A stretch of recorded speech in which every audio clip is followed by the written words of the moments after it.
Le Grand Matin Sud Radio, 7h-10h, Patrick Roger, Cécile de Ménibus. Il est 8h51 dans quelques instants. Ce sera les grands débats avec Elisabeth Lévy et Françoise Degois. En attendant, faut-il sauver les arbres du Champ de Mars? C'est une vraie bonne question. En tout cas, beaucoup s'y engagent. Et Thomas Braille est avec nous, fondateur du groupe national de surveillance des arbres. Bonjour. Bonjour. Bonjour. Vous nous venez de Mazamet, je crois, hein, Thomas Braille. Oui, tout à fait. Enfin, oui, vous venez occuper les arbres de la capitale. Vous avez bien raison pour les défendre. Un Mazamétain. Oui, là vous êtes perché sur l'arbre, là, c'est ça là, je suis dans ma petite tente, là, une tente de parois rocheuses à 12-13 mètres de hauteur, ouais. Je vous parle. Ah oui, quand même. Alors, racontez-nous pourquoi vous faites ça. Là, en fait, on est venu pour trois choses, pas uniquement pour sauver les arbres, parce que j'ai eu une discussion avec Emmanuel Grégoire. Du coup, les associations se plaignaient de ne pas être reçues en mairie, donc on a réussi à obtenir un rendez-vous vendredi matin à 8h30, donc on vous tiendra au courant. D'accord, ouais, très bien. À Paris, donc ça déjà, voilà, on va reparler de ça, de cette histoire. Visiblement, ils se sont engagés à ce qu'aucun arbre, il n'y ait aucun impact racinaire au niveau des arbres. Après, bon, le reste, ça, on verra plus tard ce qui se passe. Non, mais parce qu'il devait y avoir l'abattage d'une quarantaine d'arbres pour la construction de commerce. C'est tombé à l'eau, là. C'est tombé à l'eau, ça. D'accord, voilà. D'accord, ouais. Bon, voilà. Après, juste, voilà, pour information, on est venu aussi pour des choses plus grandes. On est venu dans cet arbre parce qu'on a une résonance nationale, voire internationale, avec tous les touristes qui passent aussi. Oui.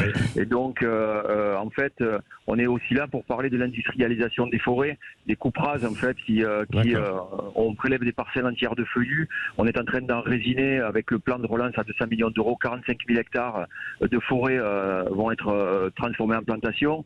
On est là pour dire qu'on peut utiliser du bois, mais pas toujours avec un couvert végétal dans les forêts. Il faut arrêter de faire ce genre de pratique. Et puis aussi, surtout, la troisième chose, c'est le L350-3 du Code de l'environnement, qui interdit tout abattage d'arbres d'alignement en bonne santé. Et donc, cet article de loi, j'avais fait du bruit il y a 3 ans, 28 jours. Voilà, 28 jours dans un platane devant le ministère. Et en fait, il a régressé en février. On a rajouté le mot aménagement, donc on peut poser une dérogation pour aménagement. Aucun arbre en France n'est protégé. Voilà. Ouais, non, mais c'est vrai. Et avec les aménagements, parfois dans les villes, il y a des arbres qui sont abattus. Certains peuvent être malades, mais bien souvent. Alors, vous allez me dire si c'est vrai, Thomas Braille. Moi, je me suis interrogé à plusieurs reprises dans beaucoup d'endroits, beaucoup de places où il y a des arbres, et on me dit oui, mais c'est parce qu'ils sont malades, etc. J'avais pas l'impression qu'ils étaient plus malades que moi, en fait, Thomas Braille. Est-ce que c'est une véritable excuse ou pas? Parce que quand on abat tous les arbres d'une place en disant ils sont tous malades, vous avez des doutes, quand même, il y a l'excuse de la racine qui abîme les magasins, oui. Non, mais alors, sans compter les bases bétonnées. Hein. Ouais, alors juste pour information, Port de Montreuil, on a fait du bruit il y a de ça à peu près un mois. On a fait une vidéo qui a grandement fait du bruit. Moi, j'ai filmé des coucouliers d'une 50aine d'années avec des platanes qui avaient une 50aine d'années aussi. Là, ce sont des bébés, ce sont des arbres sains, des arbres jeunes. Et donc, on a dit qu'il y avait des dépérissements et tout ça. C'est faux. Moi, j'étais là le jour de l'abattage, j'ai filmé, j'ai regardé, c'est mon métier. Ces arbres-là, ils n'étaient pas malades. Donc, voilà, il y a des projets de réaménagement et on nous dit que les arbres sont malades. C'est triste, quoi. Non, mais c'est vrai. Belle initiative, en tout cas. Bravo. Dites-moi, vous avez une vue panoramique, vous nous voyez ou pas? Exceptionnel sur la Tour Eiffel. Non, mais sur la Tour Eiffel. Oui, comme je dis tout le temps, c'est le Airbnb le plus cher de la capitale, pour 0 €, quoi. Vous savez, tout à l'heure, vous savez, Thomas, je parlais de ce merveilleux roman d'Italo Calvino, Le Baron Perché, vous le connaissez peut-être. Hein.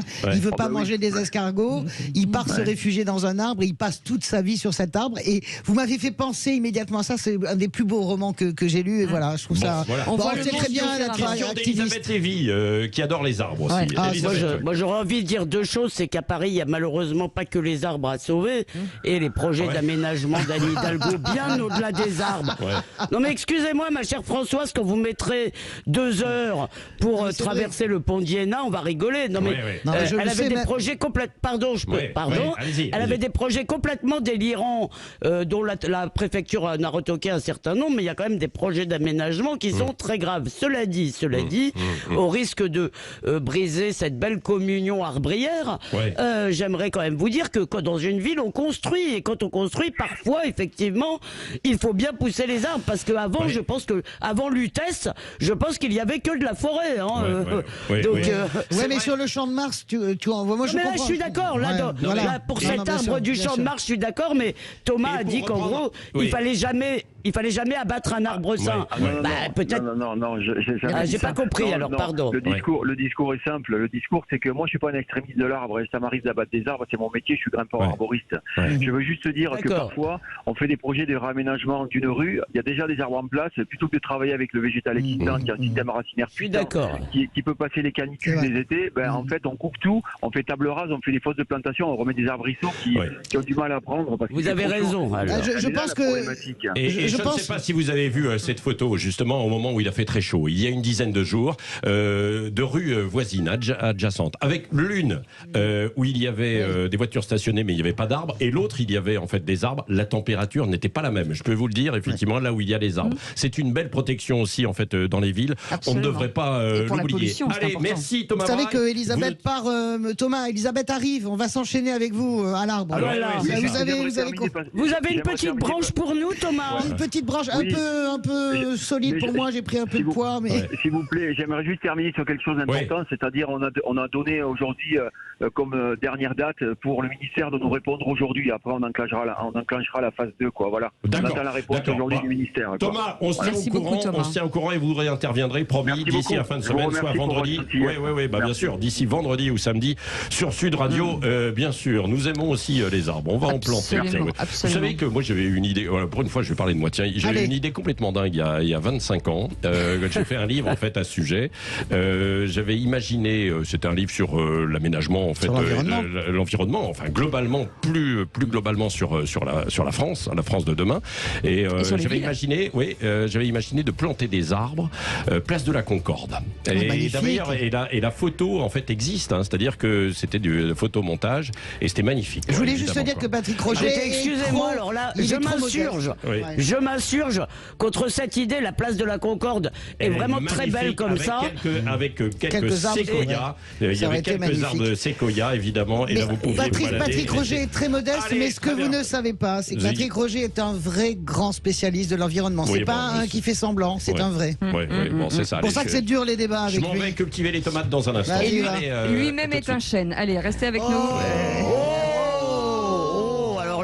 on est des roseaux, c'est-à-dire on plie, on ne rompt pas. Non, vous êtes les glands. Voilà, restez avec nous.